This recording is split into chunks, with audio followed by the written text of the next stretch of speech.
Morning, everyone, and thank you for joining us. This is quite a, experience because we've never done this before, and we've done a lot of Zoom meetings, but to do an actual um, meetings with all the agents and all the offices is quite new.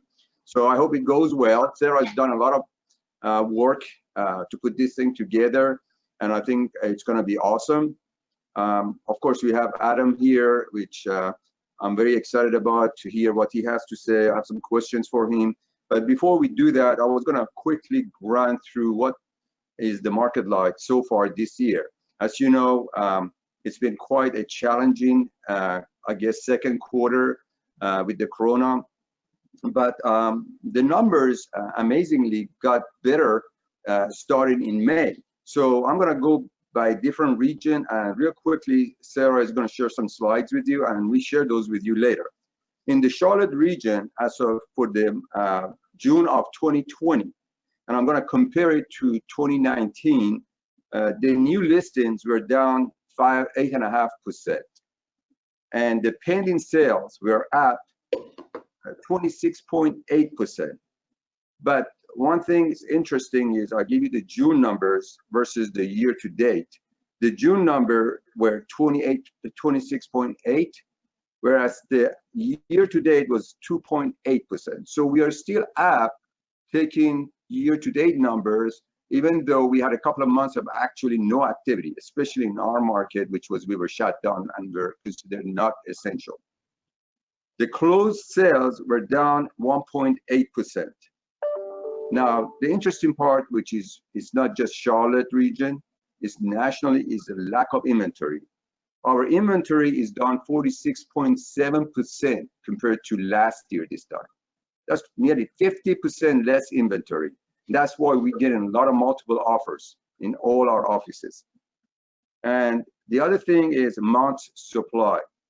In the Charlotte region, there's only 1.3 months supply of houses. 1.3 months.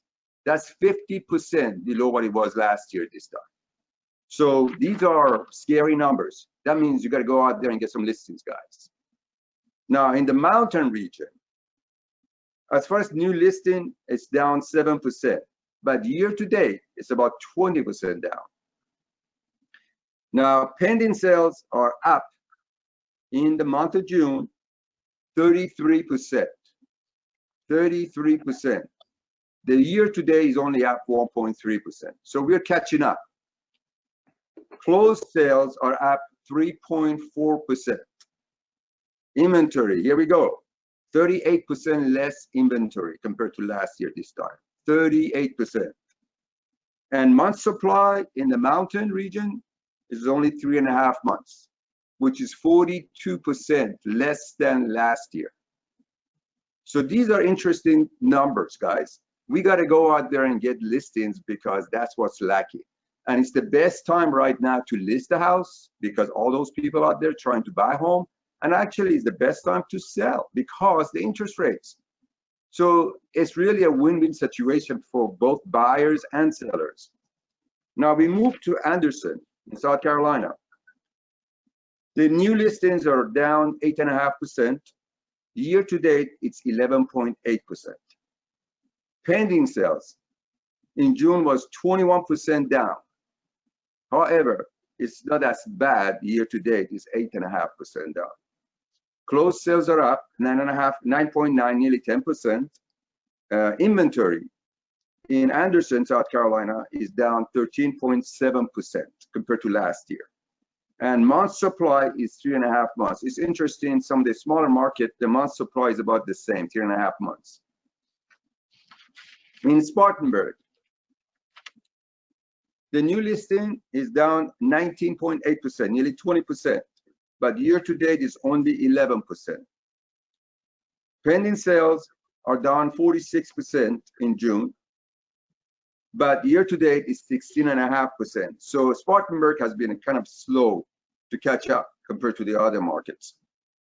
Closed sales are 10.5% up in June compared to 2.7% year to date.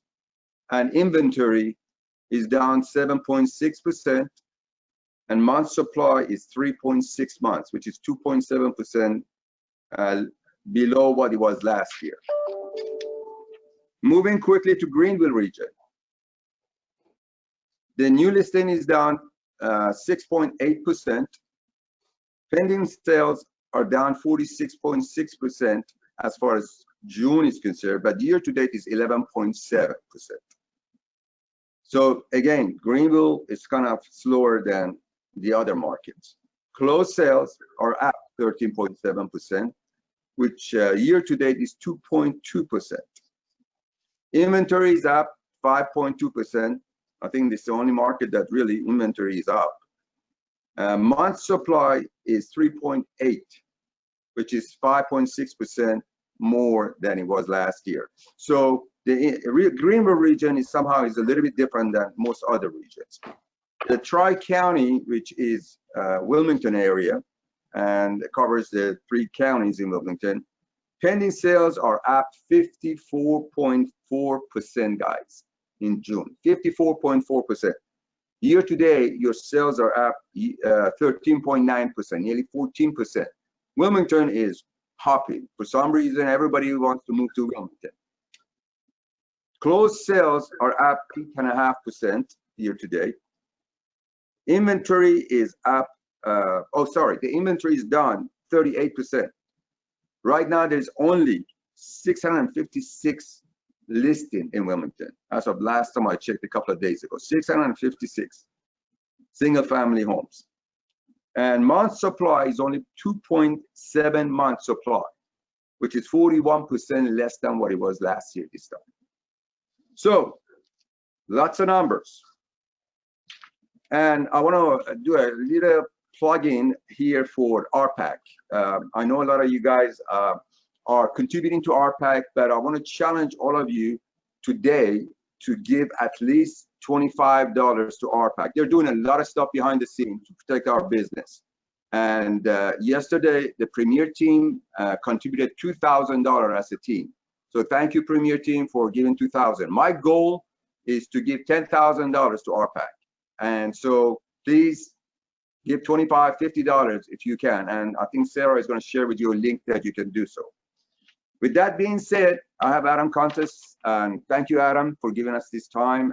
Adam is a busy man, and I kind of been talking to Adam on and off for a while, and the changes that have taken place in RE/MAX has been incredible. I mean, he's done so much since he's become the CEO that I can't even go over the list of stuff that he's done. But I have a few questions that I think we're going to ask him, and those are the questions that some of it came from the agents that were asking me, and it was some are personal, some are about the business, and so on. So Adam, welcome. Thanks, Hadi. Great to be here. Tell us a little bit about yourself. What did you do before RE/MAX, and how did you become involved with RE/MAX? Just a little bit of background so everybody knows, you know, you weren't born at RE/MAX LLC. Right. I love this question because it's kind of a fun story. So in the 80s, my friend's mom was actually a RE/MAX agent in Denver. So that was kind of like my first experience with RE/MAX, other than the fact that, you know, we had bought and sold houses and moved around. In fact, I remember as a little kid growing up in the 70s, you know, when RE/MAX was starting. So RE/MAX started in 1973 right here in Denver, so not far from where I live. And when I was just a little kid, I remember when they were building the houses on our street, they would dynamite out the bedrock basements, and we would hide behind a RE/MAX sign when the dynamite would go off. It was really something that it sticks in your memory, you know, some of those moments. So I grew up in Denver, and the day after I graduated high school, I joined the Marines. So I went to Marine Corps boot camp on the West Coast, not out there on the East Coast. Went to the Marines, and I wanted to try and go to college, which, you know, I think there's a lot of people that tried to go to college in this industry, and I wanted to be in law enforcement. My father was in federal law enforcement. He actually investigated organized crime. So kind of like Elliot Ness type situation, worked for the federal government and investigated organized crime. In fact, his dad was in law enforcement also, and he did work with Elliot Ness. So it's multi-generational. So in fact, I have read the original case filing against Al Capone. So I mean, just my dad's like, here, read this. I'm going, this is the case filing against Al Capone. I mean, it's fascinating, just the history of that whole federal law enforcement, organized crime, things like that. But ultimately, that's what my dad did, and I thought I want to be in law enforcement. I was in the Marine Reserves at the time. My dad said you need to go to college. He had a college degree in accounting and another one in engineering, and he was really encouraging the education aspect. I couldn't make it work. I just couldn't make it work. So I dropped out of college twice, gave it a couple of college tries, if you will, and dropped out of college twice. And it just wasn't working for me. And it wasn't because there's a lot of people in the same situation on this call. Probably you're not going, I'm not smart. I just don't want to do that. So I didn't want to do that at that point. And eventually I went back and finished my MBA, but it wasn't the right time. So I got into law enforcement. I was a police officer, and I loved helping people. I loved serving the community and helping people, but I was also an entrepreneur. Because remember, I had this glimpse of Remax back in the 80s, and I would sit there and I would help, highlight MLS books and circle stuff and fill out 3x5 note cards and the dot matrix tear off sheets. And we thought it was really cool when it was like 2 and 3 part paper where you're like, oh, we don't have to write this down again. It's just like you pull it apart. And so did a lot of that, cleaned out houses for my friend's mom. But I as I was in law enforcement, I had that entrepreneurial itch. So I started a business in the 90s. I started an online company, and we were an online police and government supply company. And it was okay. You make a little bit of money, but nobody really wanted to buy anything in the 90s online. It was too early. An idea before its time. I kind of wish I'd kept it because it'd be probably the largest online police and government supply company in the world now, but I didn't. I closed it down and I moved on, and I started another company, a consulting company, and I was doing homeland security consulting and counterterrorism work and things like that. I was a counterterrorism instructor in law enforcement. I had attended some college courses on that, got my certification as a counterterrorism instructor. And what I ended up doing is leading a SWAT team. And it was fascinating because I had my own security consulting company. I was running a SWAT team, and I met this guy named Dave Liniger in like 1995. And he was building the Sanctuary golf course. Some of you are familiar with that. It's contributed over $100 million to charity. I mean, just amazing how much money Dave and Gail have contributed to charity through the Sanctuary golf course. And I met him there. They were having some vandalism when they started working on it. So I thought, oh, I'll go do an off-duty job there as a police officer. And he shows up. He's like, hi, I'm Dave. And I go, hi, I'm Adam. He goes, what are you doing? I said, I'm guarding this golf course. Who are you? And he says, well, I own this golf course. I said, oh, okay. He goes, you want to go four-wheeling and maybe hunting or something like that? I'm like, sure, I'm a hunter. So we were four-wheeling one night, and we got his Suburban stuck out in the middle of nowhere. And we're laying underneath the Suburban trying to get it unstuck for hours. And we got to know each other. And we became friends. And he would come out and ride with me in law enforcement. And he goes, well, you have your own business? I said, yeah, it's doing really well. In fact, I had a few years later, after we were talking about this, I had pitched a program to Margaret Kelly, who was the president of Remax at the time, becoming president and CEO from Daryl Jesperson. I pitched her a real estate agent safety program in, call it 2002. And she said, yeah, I love this program. So she brought me in to the company as a consultant, hired my consulting company. And in 2003, I get a phone call from Dave, and he says, hey, I know we know each other. We've become friends. I come ride with you, whatever, but let's talk to you about your future. Do you want to come work for Remax? I said, what would I do for Remax? He says, well, you've been consulting all of my companies. why don't you come do that as an employee? I said, so I need to leave law enforcement. I had the best job in law enforcement. I ran a SWAT team. I was a SWAT commander. All I did was go to like exciting calls. And then I'd have to shut down my security consulting company. He said, yeah. I said, that's a big risk. He goes, what are you looking for? Are you looking for safety or opportunity? And I said, well, clearly I'm not looking for safety. I run a SWAT team. So yeah, let's go after opportunity here. He goes, then come on. So I came into Remax and I started in franchise consulting and just kind of worked my way through the organization, working in different regions.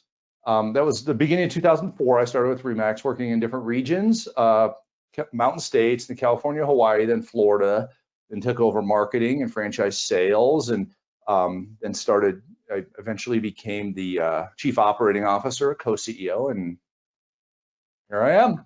So that's my path, Hadi. I knew a little bit about it, but I had no idea that you had two jobs as a law officer and also doing your side business over there. That's amazing. I didn't know about that. So congrats, man. That's awesome.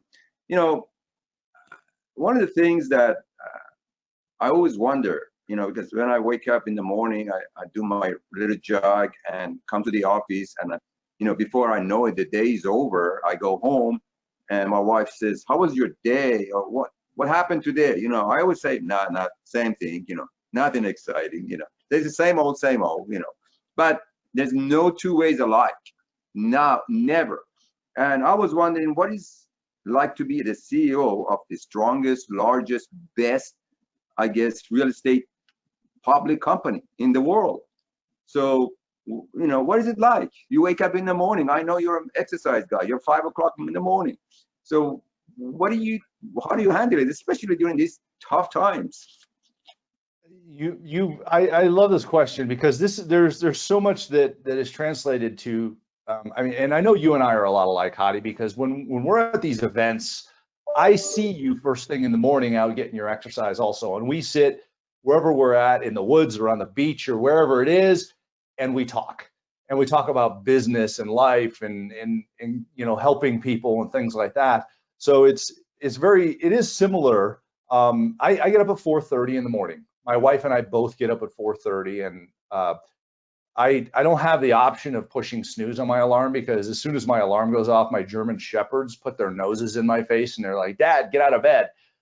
So I get up and we go to the gym. We're very, very intentional about our health and exercise, as I know you are, and kudos to you for that. That's a big thing to pursue in life, and it means a lot. It means a lot because it means commitment to being better. And so I look at it not just as how do I make myself the best for my family and for the business and all the people that we serve, but I believe you set an example to help other people be better as well. So I think that's important. So and then once I get home, I have a whole bunch of protein for breakfast. Like this morning, I had egg whites and some lean ground beef and like 40 grams of protein. So I have to eat 210 grams of protein a day. It is just it's a lot of eating. But I'll tell you what, I love steak, so I eat a lot of that, and I love seafood. So but realistically, you have to be very intentional. Being a CEO is about being very intentional, because a lot of people go through life as a wandering generalist. And when you see wandering generalists in our space, it doesn't matter if they're running this huge multi-office operation like you have, or they're a single agent going after the next deal. You have to be extraordinarily intentional. And the habits that you form throughout your day, be it when you wake up, how you feed yourself, how you exercise, how you get ready for the day, and what you do must be intentional instead of just happening. And there's what that does is there's a lot of stress. I mean, I have 550 employees and 132,000 agents in 8,300 offices around the world that I feel I have the responsibility of helping every day. Not to mention the 1 point however many million homeowners we help buy and sell houses. So if you take that and you look at your responsibility every day and you're very intentional about serving people the right way with kindness and with intentionality, it reduces some of that stress. I work harder now than I ever did as a police officer. I mean, it was spurts of terror and excitement and a ton of boredom in between, with a lot of thinking and planning and hitting the reset button in between every single thing, because you can't treat the next one like the last one. It's not fair to the people involved. You have to go in there with an open mind and an open heart and help people. And that's how we have to look at our business in order to do it the right way, serve the best, and not kill ourselves doing it. We have to enjoy this. And I love what I do because I get to help people like that. No, that's an excellent answer, because I think unless you love what you do, you're not going to last. And I've been doing this for 30 some odd years, and I'm the luckiest man in the world. A lot of guys ask, when are you going to retire? When are you going to retire? I said, I am already retired. You know, I'm doing what I love to do. And so it's always funny that people think I'm working so hard and I should retire. And they don't realize, you know, this is retirement for me. This is awesome. So with that being said, what do you think? You know, we are in the path of recruiting. You know, I think Nick has done an awesome job encouraging everyone to recruit, and I think our numbers are going up across the country, across the world. So what do you think is the number one value RE/MAX brings to agents? I'm going to say that it's two things. One is opportunity. Dave said that RE/MAX is designed to create an environment where everyone can be as successful as they want to be. And that's a little vague, but it's also specific in my mind, where it means I need to get up and do better every day. It's a tailwind in your opportunity. It's an encourager, and it's also something that lets you say to yourself, I am, I can, and I will.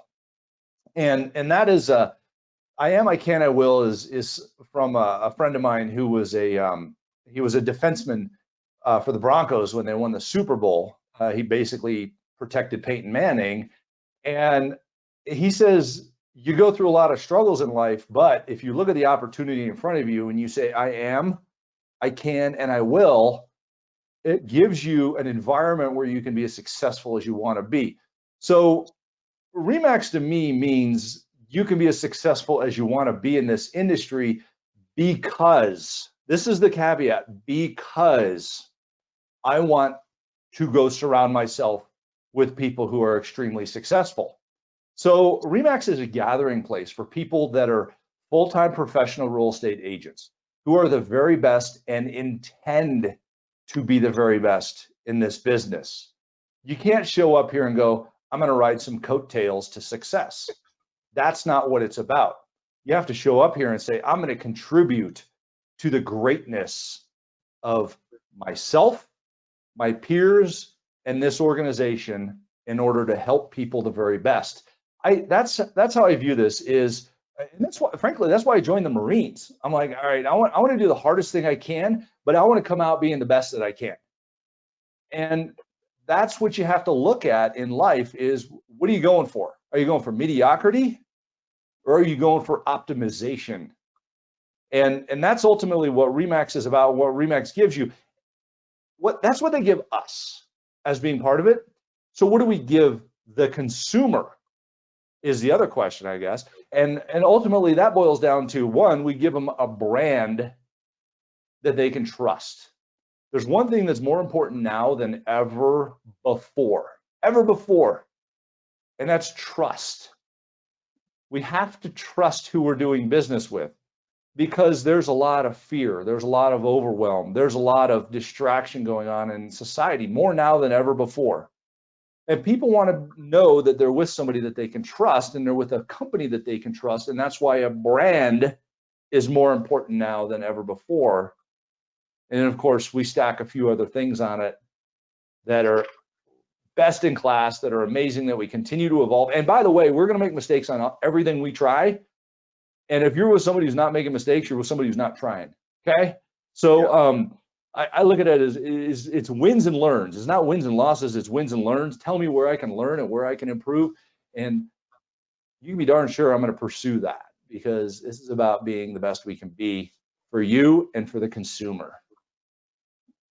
So that brings me to actually my next question, that tell me something that you've done since you become the CEO that you regret, that you wish, I wish I did it, or I didn't do it, or I did it differently. One thing that sticks out of mind, and I'm sure, like you said, we all make mistakes. I'm sure we didn't do it, but you learn from it. Yeah, the one thing that that CEOs always regret. This is a commonality. In fact, it's a commonality with everybody that's on this call as well, I'm sure. I mean, I could list out several things. What they are is irrelevant. How I made this mistake is what's relevant here, and that's that I didn't take action fast enough. So so when you look at, okay, what risks do you take? And you always take calculated risks in business and in life. And a lot of times we rationalize a delay in those risks to ourselves. It's an excuse that we're putting in the way, going, all right, let me research this more. Let me look for that more, things like that. I'll tell you what, the biggest mistake that people make is they don't take action soon enough. That might be when you think about when your gut tells you, I need to bring on an assistant. Okay, are you going to beat yourself up until you bring on an assistant and live in misery until you get that going? Or are you going to do it? Or maybe you have an assistant that either needs to get better or move on. Are you going to take action on that? Because the first time you think about that is the first time you need to act on it, and act intentionally with the best interest of everybody involved. It's the same thing with, okay, I need to lose 5 pounds. I mean, it's everybody went into COVID. The average American gained like 16 pounds during COVID or something like that. I mean, it's ridiculous. I heard some number, I said they can't be true. But regardless, during COVID, people got unhealthy. And it wasn't because of COVID. It was because of the environment that we put ourselves in by the adjustments that we made. And we went for easy a lot of times. We didn't take action in order to improve. We took action in order to move back from. And I'll tell you what, that doesn't solve anything for anybody. I think I'll wait and see. Well, that doesn't give you clarity. That gives you delays. So I'll tell you, Hadi, as far as pointing to a specific item, I mean, like this past week, my wife and I just went through a crash health, get back into shape thing. I should have done that a month ago. I made some movements in, different ideas in the organization. Okay, we could have done that like 2 or 3 months ago. But I mean, the reality is the biggest regret you have is, well, let me say this. The biggest pain you have is the pain of regret instead of the pain of discipline. I put out a video about this yesterday. Right. You make a choice between 2 pains in life. Everybody listen to this. You make a choice between 2 pains. There's not pain, pleasure of your choices here, okay? There's simulated happiness and pleasure here, but it's actually another pain. So you have the pain of discipline, which weighs ounces. You have the pain of regret, which weighs tons. And you will always wish that you had taken the pain of discipline over the pain of regret when that regret hits, because it hits you so much harder than the pain of discipline. It's like, do I pick the salad or the cheeseburger? Well, if I gave you instant results, the instant results are the cheeseburger, yum, that tastes awesome, but you don't get the instant results of the heart attack. Okay? So that's the difference there. You got to wait for the heart attack. This is the same with your business. Do I contact that extra customer today? Do I make that extra phone call? Knock on that extra door? Go talk to that extra person that I know I need to go talk to, or do I wait until tomorrow? Well, at the end of the year, your results will tell you should have gone and done that. So it's always the pain or regret. It is. I watched that podcast yesterday, and it made a lot of sense. The choices that we make will affect the outcome, and I think every day we have to make a decision on what direction we're going to go. But You do obviously a daily podcast, and it's awesome. But what do you think it's so important um, about you talking about motivation and maintaining a strong uh, body and mind? You know, I have hard time getting our agent.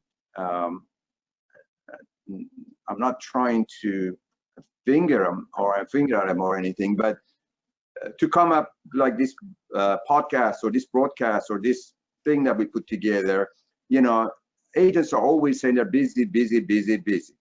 And I always ask, what are you doing being so busy?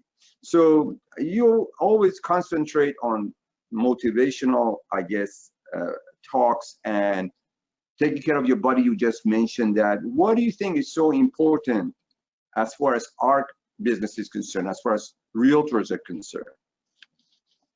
The reality, Hadi, is, you know, we live in three components realistically in our lives. We live in our mind, our body, and our business.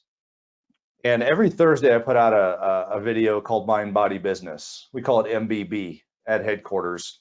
Comes on at was it 10 a.m. Eastern on We Are Remax on the Facebook group. And essentially I pick a word. You know, like the word might be accountability, or the word might be kindness, or something like that. And I talk about how does that play in your mind, body, and business? Because here's the reality: if you don't get your mind right, you're not going to be able to get your body right. So if you don't believe that you can go and be healthy, you're going to rationalize excuses, and you're going to get out of being healthy. You're going to say it's okay to have this handful of chips instead of maybe, a couple pieces of celery or something like that. And I'm not trying to be militant about this, okay? I mean, I'm militant in my own life, but I'm not asking you to be militant. I'm asking you to be reasonable. And it's interesting. You look at our life, and our success is formed around our choices, our emotional maturity. And our emotional maturity is what drives our mind and body, because the choices we make dictate the happiness that we come up with. And that happiness translates into the chemicals and how we treat this thing that we're stuck in for 100 years, if we're lucky, and how we feel in that. And how we feel in that actually translates, those two things translate to everything out here. Your business. I got news for you. Nobody wants to do business with somebody who's miserable. Okay? Why? Because they don't trust that you're operating in their best interest. They trust that you're just getting by. Whether or not they say that or recognize that doesn't matter. They know it intrinsically, because we have these senses, subconscious senses. And if somebody is standing in front of you and their arms are crossed and they're mad at the world and they're angry, they are not able to think clearly, and they're not able to think responsibly for your best interest. And if that's you that's not happy, your customers notice that. Your customers notice that.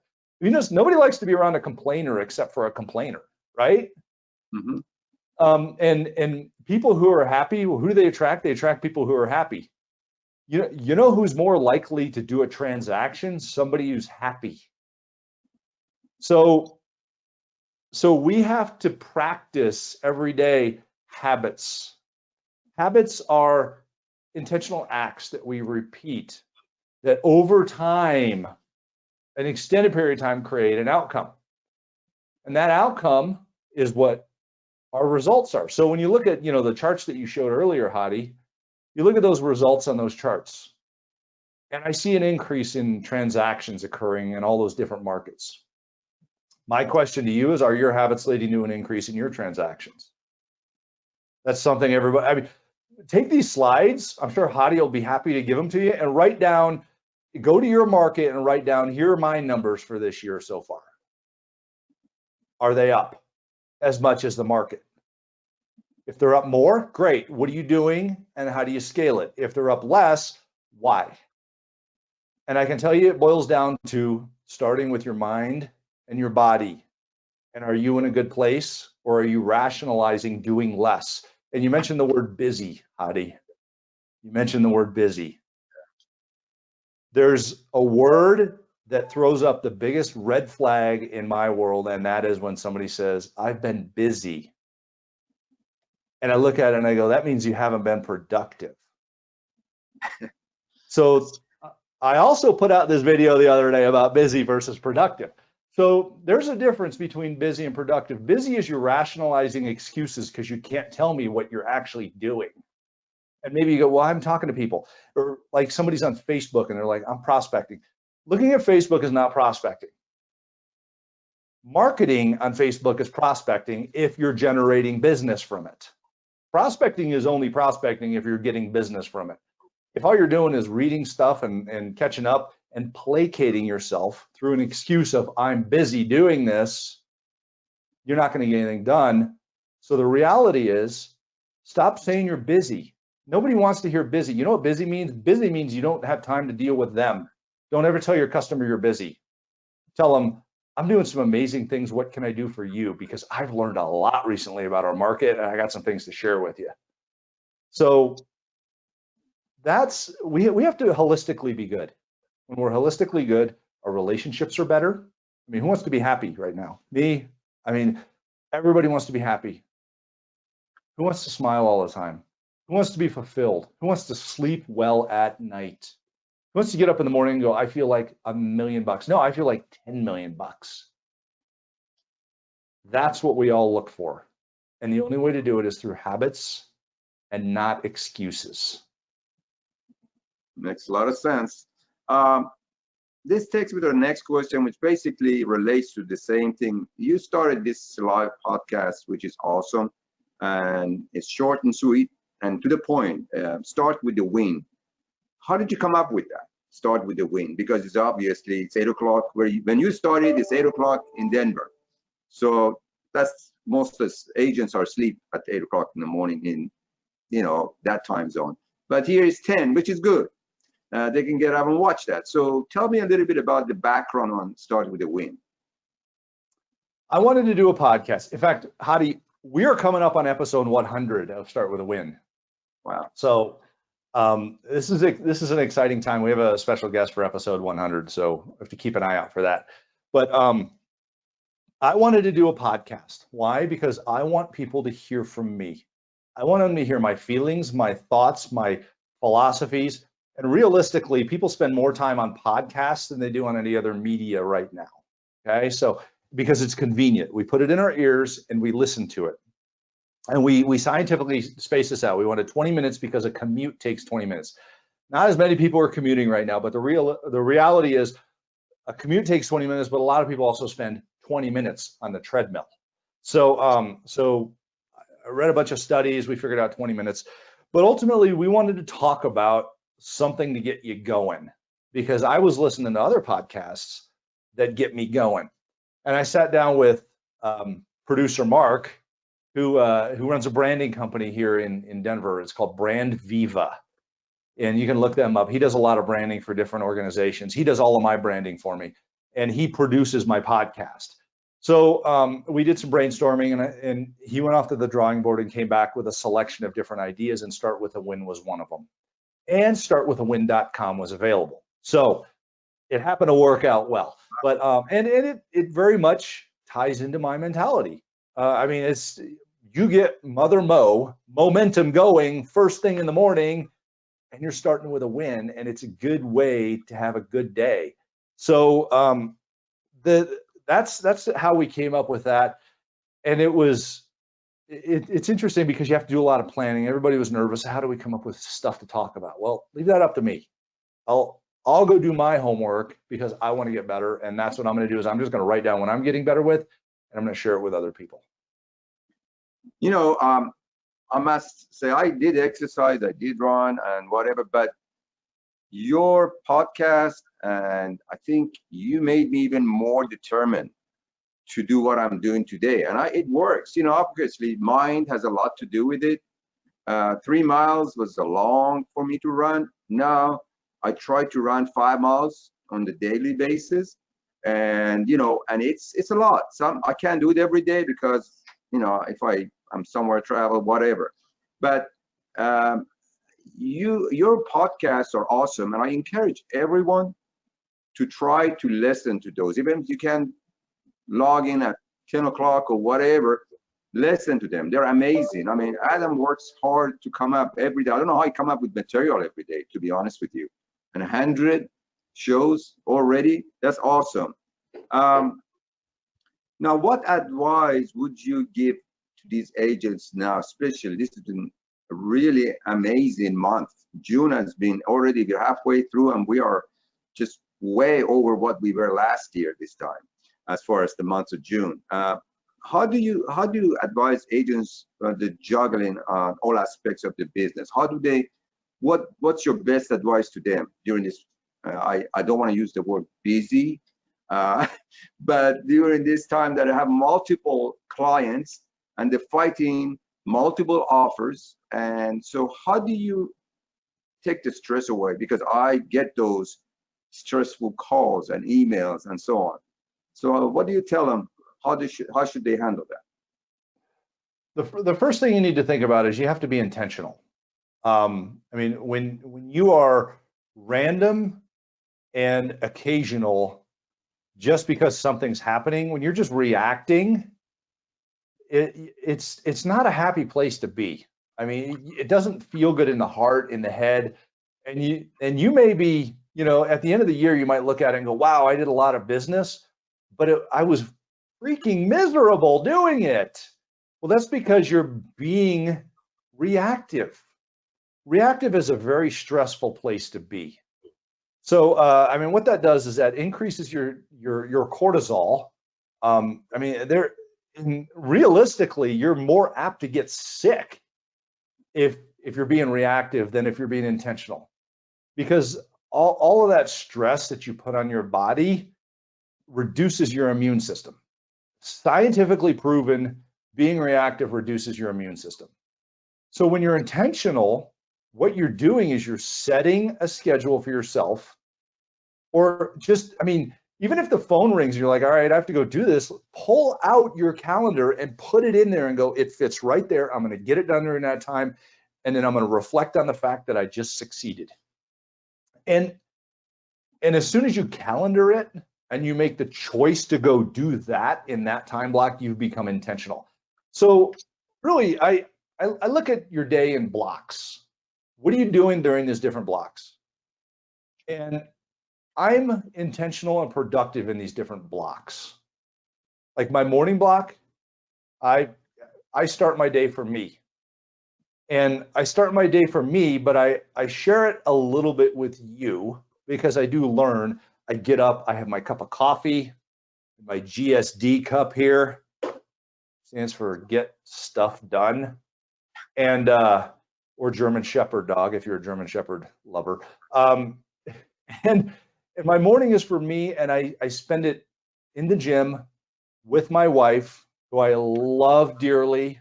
It is an amazing woman, and I'm learning something, and I'm fulfilling my body's needs of exercise and my relationship needs of spending time together.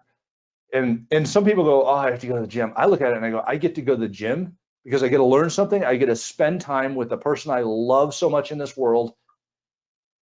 And I'm doing something for my body. So what are you accomplishing? And create those habits. Put them on your schedule and don't deviate from them. You can move stuff around all you want, but do it. And that's the difference between busy and productive, is planning. And what happens when you're productive? You find results, and you can measure those results. So you might recognize by looking at those results that you've talked to 10 clients today, and you go, okay, I talked to 10 clients for 3 weeks straight, 5 days a week, whatever it might be this month, and my deals went up, my pendings went up, my listings went up, whatever it might be. Why? So what are the correlated results to your actions and your results here? What are the correlated, outcomes? And that's how you truly measure your business. That's what RE/MAX is about. RE/MAX is not about having a hobby of doing real estate. RE/MAX is about running a business, an intentional business of being the best in real estate, which means You plan what you're doing, and then you do it, and then you measure it, and then you adjust. And Hadi, you're an amazing business coach. I mean, you are a great mentor, coach. I mean, you're just a great friend as well. And for somebody to walk in and say, I'm busy and I'm stressed, you don't have an answer for them, because coaches, mentors, leaders don't have answers for, I've just overwhelmed myself. Coaches, leaders, mentors have answers for, let me help you make these teeny tiny adjustments in order to maximize these results. So when somebody walks in with their calendar and says, Hadi, here's what I'm doing, here's what I'm getting, what do you think? You can go try this, try that, try this, and let me know next month, let's talk again. That's when they see the change, the transformation, as opposed to them feeling like, I'm battling this beast again, this beast of overwhelm and time. Action in being intentional creates clarity in your life, and that clarity helps you get to your vision and happiness. And I think that's exactly right, because I can help people that have a game plan, but if they're all over the place, you know, it's frustrating. How can you help somebody that today says something, tomorrow is something else, it's all over the place? You know, I helped somebody this morning actually that I coached him how to approach a particular client builder, and he was very thankful because he didn't know how to approach it, and I could help that. But if you come with me with all these issues, it's very difficult to help. Which brings me to the next question that I've never done a video before. I've never done a podcast, live video, Facebook videos, and then again, Adam was instrumental in making me do it, and it has been very effective. I'm not doing it like you do, Adam, but I'm doing it, and I think it definitely helps. And I do some live videos. We have our own private Facebook page for our company, so and sometimes I do go on there and do some 2-minute videos. But tell me why you think videos, podcasts, social media is so important, that today every agent, no matter what they think personally, have to use it. And just tell us a little bit about how to ease them into that, because when we were doing daily Zoom meetings, educational Zoom meeting during the pandemic, this Corona thing, every day we had it at 10 o'clock. A lot of agents come on, but nobody would turn their cameras on. It was like, and I don't know everybody. I haven't met every one of my agents all over, so I'm very curious to at least see them on the camera. But for some reason, I don't know, they weren't turning their cameras on. So tell me how you attack that. How do you make it more comfortable doing videos? Now, we have some agents that are awesome. They're doing it. They're very successful, and I see the result. So I was going to see if you can tell these guys that are listening how to ease off into that social media and videos. I love this question, Hadi, and this is a sensitive topic because people have a lot of fear, and I'm not being mean by saying that. I'm being realistic. I mean, the reality is 93% of society is afraid of public speaking. Okay, so when you look at creating video, we have the same fear as we do public speaking, and really that fear is we're afraid of other people's opinions. We're afraid of judgment, them judging us. The reality is we don't like the way we look or sound. Okay, I mean personally, we don't like how we sound. I hate going back and listening to my recordings, but I know I need to, and I say listen for content, not for how you sound, Adam. Because I don't like the way I look or how I sound either. That's the way it is. Newscasters don't either. I mean, and they're on more than I am. So that's the first thing is, I mean, that's one of the whys. Second, we always rationalize that we can do something else. Oh, I don't have time, or it wasn't good enough, or I don't know what to say, or anything like that. Okay, I'll help you overcome those here momentarily. But the big piece is, why should we be doing this? Okay, why should we be doing this? here's the reality. One, your customers expect you to be doing this because this is what they expect to see when you're marketing their property, right? They expect you to put video. I mean, do you walk in and say, I'm not going to put video up on your property listing? No. So why shouldn't they expect to see you on video and you trying hard on video? Because they're going to get what they see. And they think that.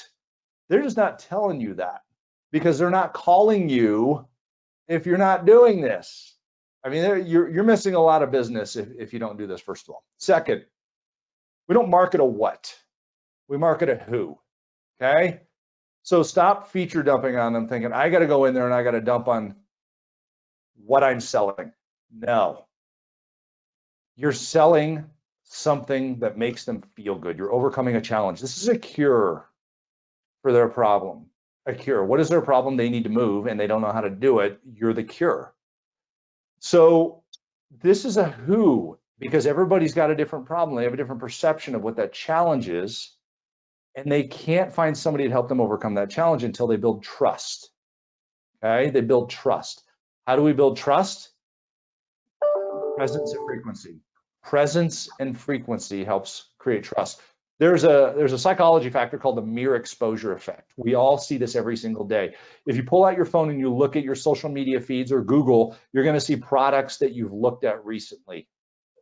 Those continue to be introduced in front of you through remarketing because Jeff Bezos and his really smart marketing team knows that if they keep showing you that particular item that you looked at on Amazon over and over and over again, you're going to convince yourself that you've bought it and that it's okay to hit add to cart because you've seen it so much, you're comfortable with it.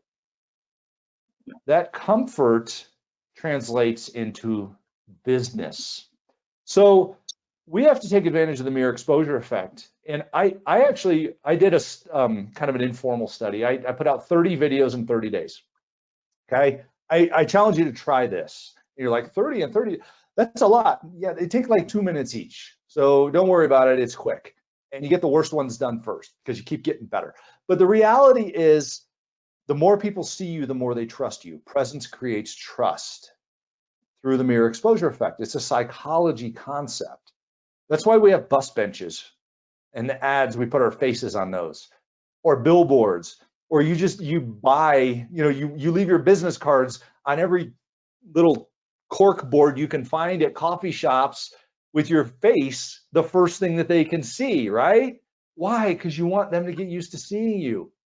Well, really what they want to do now is they want to stimulate all their senses because they're used to this, especially now after COVID. They want to see you and hear you and know you. So, I mean, the reality is if you're not doing video moving forward, your business is going to be significantly challenged. Significantly challenged. I can promise you that. In fact, I would consider going and hiring somebody to do your video for you if that's the case. But realistically, you don't need to do that because you have an iPhone, okay? Now, or a laptop for crying out loud. And the video on these things is ridiculously good. I'm on a professional camera right here. It's a Canon photography camera. It was like $500. And I'm like, I want depth of field, which means the back's blurry and I'm clear, things like that. But the reality is this was easy to do. You can have my daughter was in yearbook photography in high school and she's like, oh, here's how you do it. So, I mean, realistically, this is not hard, but we always talk ourselves out of it. We always find an excuse, we rationalize this. So let me tell you how to approach your videos though. You're going to the best listing appointment you've always wanted. That house, you're like, if I could ever list that house, I could sell it better than anybody. You know which one I'm talking about, realtors. What's the best listing appointment you have ever done or want to do, and how would you prepare for that? You would pull up and you'd be like, all right, let me check the mirror, make sure my hair is good, my makeup, how do I look? Do I have my presentation and know what I'm going to say down like clockwork? I got this. I know what I'm doing. I'm a professional. That's how you show up on video. That's how you show up on video now. And that is the expectation. Everybody was like, oh, you can show up in your pajamas. That's a bunch of BS now. I'm sorry. Don't show up on Hadi Zoom calls in your pajamas and don't leave the video off. Show up like you're ready to do business because we're practicing. We're practicing. Okay. So we need to show up and people always ask me, why do live versus recorded? Recorded, you're going to keep doing takes until you get it right. Live, you get one shot. So you're going to make yourself get it right, and you're going to practice getting it right. I love live video. I love it. I think it makes you better. I think it's when you're sitting down with your client and they ask you a question, you got to know the answer. You can't go, hang on, let me go try this a couple times, and then I'll pick the one that's best and I'll give that one to you. That's not how life works. Life works where you know what you're talking about, you're a professional, and your delivery is on point. So you see me smiling every now and then also. Why am I doing that? People don't smile on video. Why? Because there's nothing to smile at right here. In fact, a lot of people write smile on the back of their camera or put it on a sticky note on the front. So when they start doing a video, they're smiling. You need to smile on your video. Why? Because people don't want to do business with somebody who's miserable. Because you're not as good at it. Your attitude and enthusiasm dictates your results many times. Many times. You want proof? Look in the courtrooms. When people are told to testify about something, they're told to smile in between. They're not told to frown and scowl and things like that. Why? Because the jury doesn't like them, if that's the case. We don't like people who are sad and angry because it's a threat to us in our nature, in our DNA. So think about those things. A couple of quick tips. Camera at eye height. You see my camera is right here at eye height with me. Don't look down at your camera. Don't look up at your camera. And look at your camera. Okay. Second, get some lights. Lights in front of you, not being backlit. If you have light behind you, I have light behind me. You see this lamp, and then I've got two little bitty lights pointed at the wall there. Got them on Amazon for like $29. These lights were like $129 on Amazon. Okay. And use a microphone. I can't understand you if you're echoing all over the place. Now, if you're close to a computer or something like that, usually you can be heard well. Or if you have a lot of things in a room, a lot of times it breaks up the echo. But the reality is, practice and figure out where do you echo and where do you need one of these. Okay. A lot of times your iPhone will reduce the echo, and these video calls reduce echo as well. So just practice these things. And if you want advice on it, ask Hadi. He's been doing this for quite some time, and he's really good at it. He's really good at it. And he will talk to you about confidence messaging. Keep it short and sweet. Put out 2-minute videos and do it every day for 30 days. And I promise you, at the end of 30 days, you're going to be a lot better at it. And you're going to be like, I'm glad I did that. And you're going to get some business out of it. I have seen people get up to 10 deals by doing 30 and 30 and just going out and talking about their community to post on Facebook. So that's my take on video, Hadi. I'm super passionate about it, and thank you for asking. No, that's great. Got a couple of more questions. Is the acquisition of Boosh and the first sign up things to come for Remax? Everybody's asking. Obviously we still are improving Boosh, the CRMs and their sites and all that. And I'm hoping that a lot of agents are using first, because I think it's awesome. But is Remax and you are looking for other acquisitions possibly that's coming up? Yes, I mean we've stated, we're a public company, so we don't talk about what we're gonna buy, but I've told people that I intend to continue to expand our presence in technology and in peripheral markets where we're helping our agents do more and better business. I mean, that's really what we have, the best agents. I mean, you can continue to say best agents, and push the agents to get better and everybody do another deal. But how can I help that? I can help that by creating efficiencies. And obviously first creates efficiencies because you're missing 70% of the transactions in your contact list. We know that based upon their statistics over the past 4.5 years, that agents lose business out of their contact list because you're not in touch with the right people in your contact list, or you're not saying the right things at the right time. So that helps significantly. If you haven't tried First, you really need to. Please, it's right in your backyard there, and the people that run that company are amazing. It is proven to work well.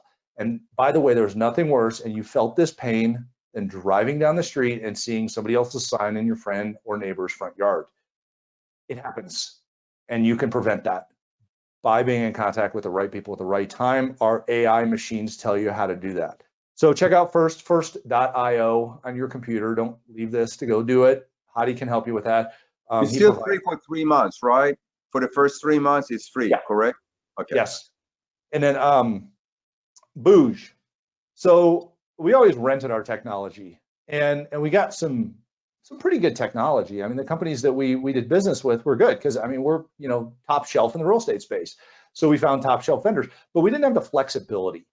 So I talked to several experts in the industry, Steve Murray being one of them, and we looked at 14 different real estate technology companies, and it kept coming back to Bouge, not necessarily for what they had, and they did have top shelf for all the independents, but what they could build. So what we were doing is we were looking for talent to build out. This is the long game. We didn't want to go out and say, okay, we're just going to buy this great thing and then hand it off because it was yesterday's great thing. We want to build something that we can continue to add on for the future. And we've been iterating for a year on this. We released a year ago, and we've been building and building and building, and we continue to dump tens of millions of dollars in this a year in order to continue to iterate. And we continue to add features and add experts and things like that. Is it perfect yet? No, it's not. But we're getting better every day because we continue to do releases and listen to people. So my ask of you, use what we've created and tell us how we can make it better for you. And we will work on making it better. That's what I wanted to be able to do, is iterate and iterate and iterate. Now, what's going on with all of this? You asked me that. Where are we going? What is the sign of things to come? I want to be the global real estate technology leader. Nobody has done that. And there is nobody that stands head and shoulders above anybody else. It's a horse race. But we've built a very strong stable of horses to build world class. And not just world-class technology usage for the consumer, for agents, you know, with our user experience and interface and things like that, and how it all ties together. And there's only one way to make things tie together very, very well, and that's to build them together that way. And that's why we went out and bought these companies, are integrating them and adding to them. Now, what's important about this? What's important about this is data. Data is important about this. And I'm not talking about your contacts, okay? Your contacts need to be your relationships. If they're just your contacts, they're not your relationships, then you're going to be out of business at some point because you're not building a people business. You're trying to build names. And unless you have a hard product to sell them, names don't matter to you. Relationships matter because you're in a relationship business. You're in a service industry.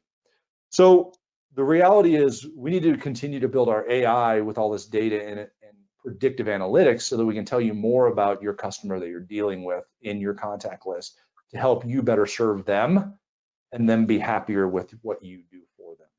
So there's a lot turning behind the scenes when it comes to this data and what's going on with it. But ultimately, don't forsake that. It's not data to you, it's database. As Nick Bailey says, focus on your database because those are your relationships, and that's what we're trying to help you strengthen. We know you can get more business from your database than you're getting right now, and we want to help you raise those numbers and make more money and scale your business through efficiencies of technology and better training and being on top of the game right now. Right. Finally, here we are, mid-2020. What kind of advice do you have for the agents as far as the rest of balance of 2020? And then what's your feeling about the balance of 2020 and what's coming in 2021? I mean, everybody's asking, you know, is the market going to stay this strong? Is it real? You know, interest rates are the lowest they've ever been. And I know you talk to a lot of CEOs, a lot of experts in real estate.